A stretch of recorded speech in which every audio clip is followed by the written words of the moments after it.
We're here in a North Korean auto dealership. The Leopard goes for $34,000 US. I want one.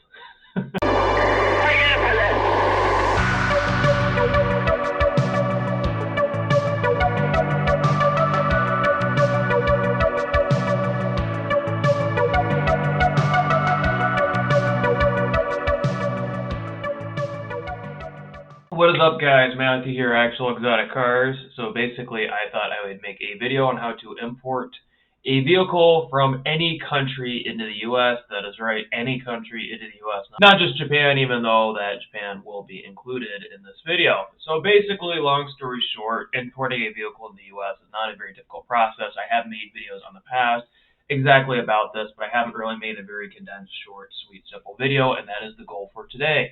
So how do you import a vehicle to the U.S., and are there any countries you cannot import a vehicle from? Yes and no. So basically, I would strongly recommend, and I will put a link to this in the description for the video, the official U.S. Customs website, which I feel like it's very important to flip through or read through before you spend thousands of dollars trying to import your own vehicle. There are some countries that are included here that are prohibited.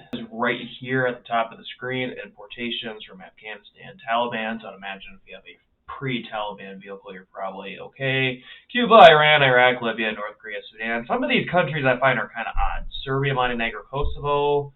Like I know as a fact, I have seen vehicles from these countries be imported, so I don't know necessarily what's going on there. And it's not necessarily like these have like anti-American governments or anything. Yugoslavia, which isn't even a country anymore.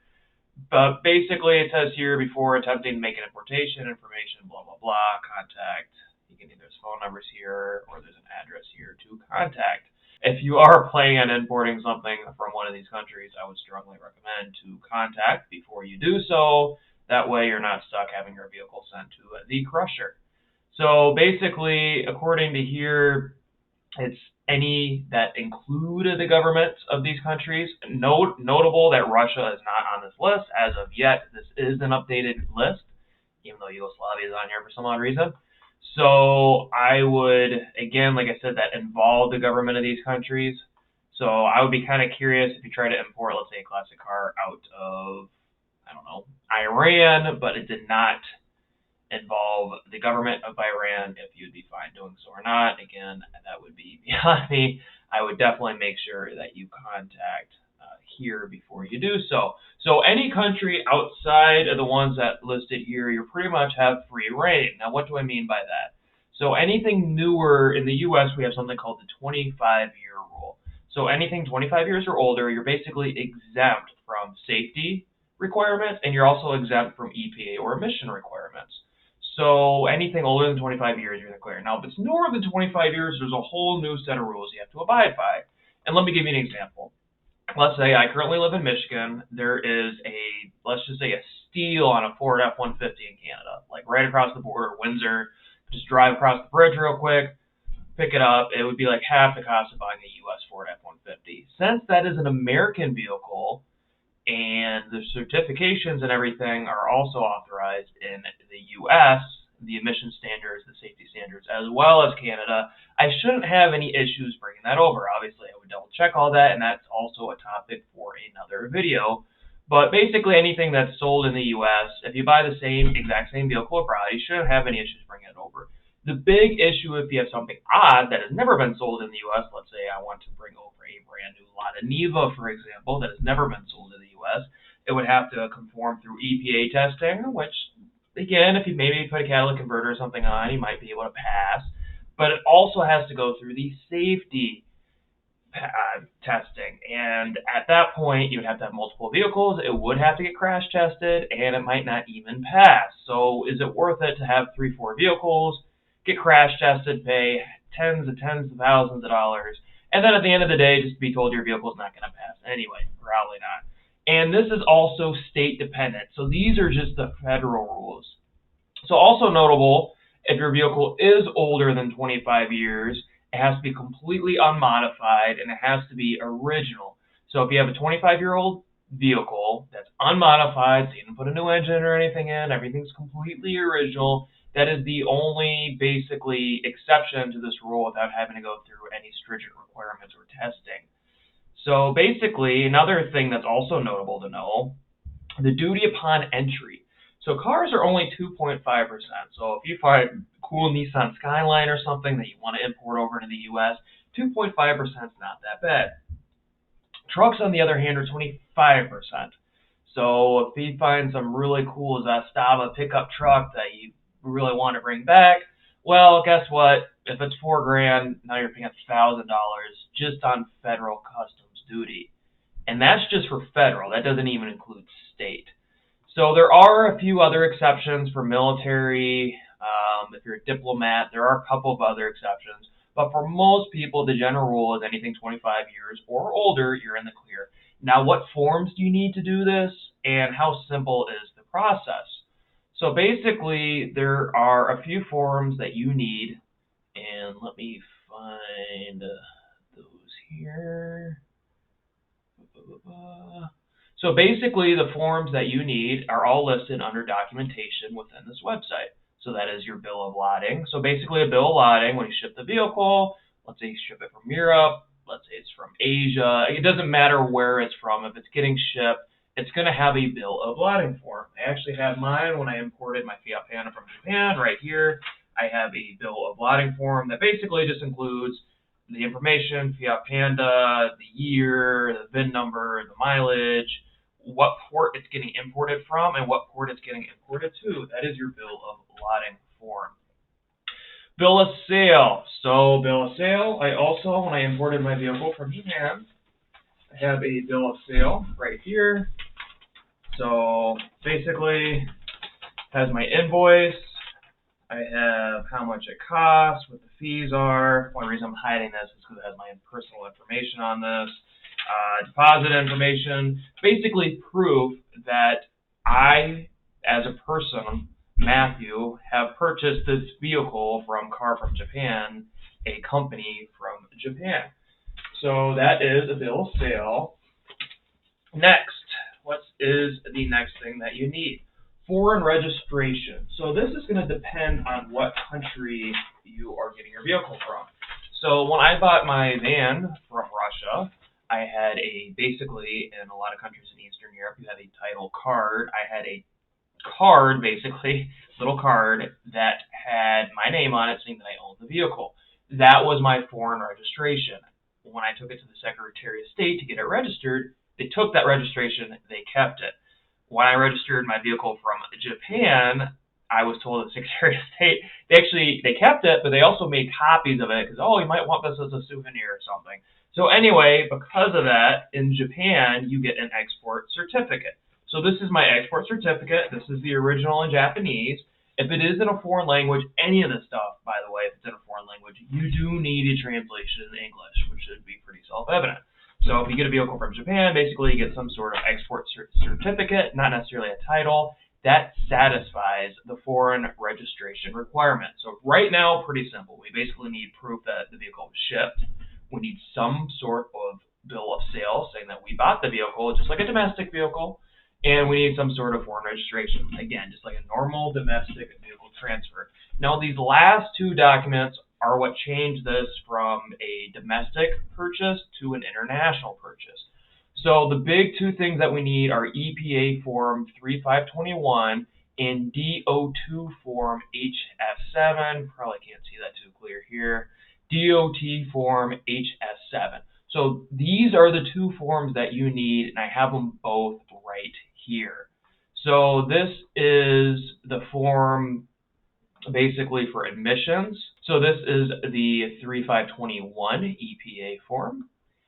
And basically, if we go down here, it basically says everything that this vehicle needs to be exempt from the EPA. So the Canadian example I used right here, let's say you did that, you bought a 4.5-ton pickup truck from Canada, I would check off code FF, Canadian identical model imported for resale or lease, bam. That is an option.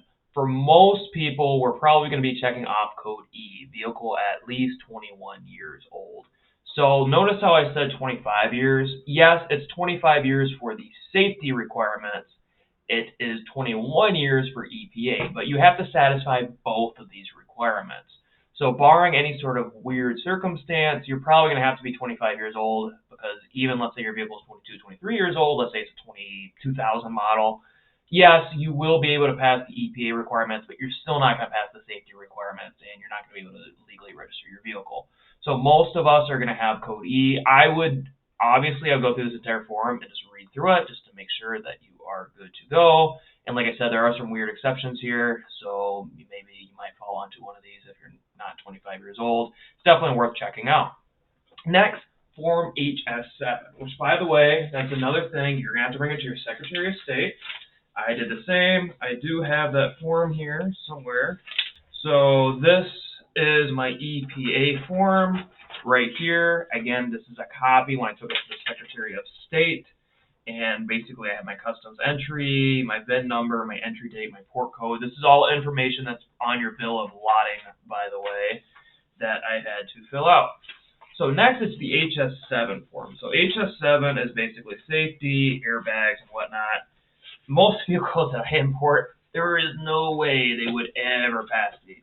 But right here, option 1, the vehicle is 25 or more years old, or the equipment was manufactured in a date when no applicable federal motor vehicle safety was in effect. So I think vehicles from like the 60s, 70s before would satisfy that requirement, or again, if you're older than 25 years old. So basically, put down the date of manufacture, check off the box, number 1, and that satisfies this requirement. Again, port of entry is required. All this stuff here you can get on your bill of lading form. I also have that vehicle. I also have that form right here filled out, and that is something I had to bring when I registered the vehicle.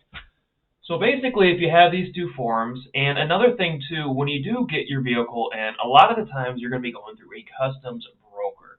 I would try to find, and you can just Google right now, like importing car into the U.S., customs broker or something. You can do this process yourself, but there are some outrageous fines. For example, any person making a false declaration, blah, blah, blah, $10,000 imprisonment, not more than 5 years. Well, there are a lot of stringent requirements here, and I don't want to get fined or end up going to jail or something stupid because I accidentally checked the wrong thing on a form. So whoever is your customs broker, I would strongly recommend that they fill these forms out on your behalf. And a lot of the times here, there is a spot for that. That's what I ended up doing. So basically a customs broker, and again, you can just Google it, customs, whatever. I've also had two other videos where I show my recommendations as basically the person that I have went through on my Japan import and my Russian import. I went through the same person for both. So basically, I would have them take care of most of this for you. I mean, I guess you could fill these two forms out if you want. There's filing that they need to do on their end as well, and that is something important that you need to get done. Fees, what's the cost of all this? So basically, a customs broker, you're probably only going to be paying them a couple $100, and the taxes that you're going to have to pay, or the duty, if you will, is dependent on these rates that I had up on the screen earlier. So motorcycles 2.4% are free, trucks 25%, auto 2.5%. Now notable, when I imported my van, I would make sure, if I could go back in time, I had on the invoice, the bill of sale, somewhere on the title saying car, it got imported as a truck as 25%, which is very notable. Cars are 2.5%, which is not bad. Now, when you take these forms to your Secretary of State or DMV, you're still going to have to pay sales tax. So I think in the state of Michigan, for me, that was like 6% or something. So let's just do some theoretical numbers. Let's say I pay my customs broker, I don't know, like 1% or something. On top of that, I got to pay 2.5% for the auto tax. And on top of that, I have to pay this 6% for my state sales tax. So I would estimate rough estimate around, let's say, 10%.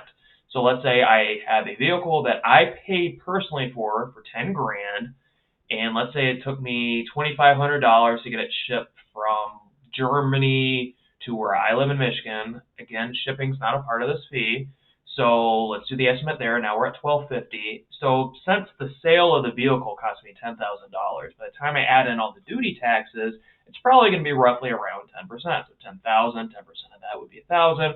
$1,100 plus add the shipping. So that is how I do a rough estimate of that. Not necessarily the most complicated thing. So basically, most of these vehicles, this is a cool little chart that I saw on Hagerty that I thought was notable.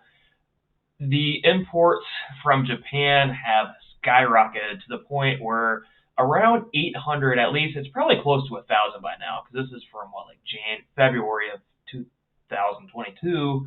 It's already 24, and this is at 800. So roughly, I would say around 1,000 vehicles, maybe even more, every single month are getting imported from Japan outside of official company imports. So these are individuals, private LLCs or whatnot, importing vehicles from Japan. The numbers in Europe have been somewhat steady, but definitely have not seen the increases that the Japanese market have. This is the UK, this is Germany. And if we go through, I always bring up the state of Michigan. Well, this time I brought up the state of Idaho. So if you live in Idaho, I guess listen intently. But this is the same for many states with a couple notable exceptions, such as Hawaii. I want to say California for sure. There's a couple odd states here and there. New York, I think, is another one. But basically, before you import a vehicle, this is the federal page, which I strongly recommend reading through. Each state also has their own requirements. So this is for the state of Idaho. So I live in Boise. I'm importing a Nissan Skyline from Japan, and it's a 1997. It's older than 25 years old. Everything is original. What do I need to title and register it? Well, basically, if you read through this entire thing, according to the state of Idaho, it basically replicates what the federal requirements are. So if I satisfy these requirements, I satisfy these requirements. That's not the same for every state. For example, if I had something from the state of California, I might only be able to get it through if it's 70s, 60s, or older.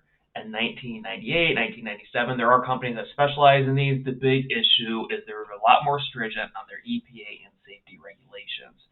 Every state's completely different. I completely 100% recommend that you flip through whatever your state requirements are before you import a vehicle. Very important.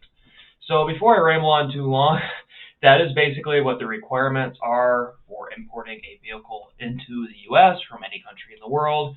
So as long as remember, A, it's older than 25 years old, and B, the only extra forms that you really need to have are some sort of bill of lading form, basically confirming that it was shipped here. When it goes through the port, you will get a form basically with all the duties and everything you pay. Again, whoever manages your customs for you will take care of that for you. It's usually not too bad. And the only two forms outside of that you need are the EPA form 3520-1 and the DO2 form HS7. That is it. So bill of lading, EPA form, and your safety DOT form. That's it. So thank you for watching. Again, like I said, I thought I would try to make a quick video on just how to import a vehicle from not just Japan, but any country in the world. The process is pretty much identical. So thank you for watching, and I will see you next time.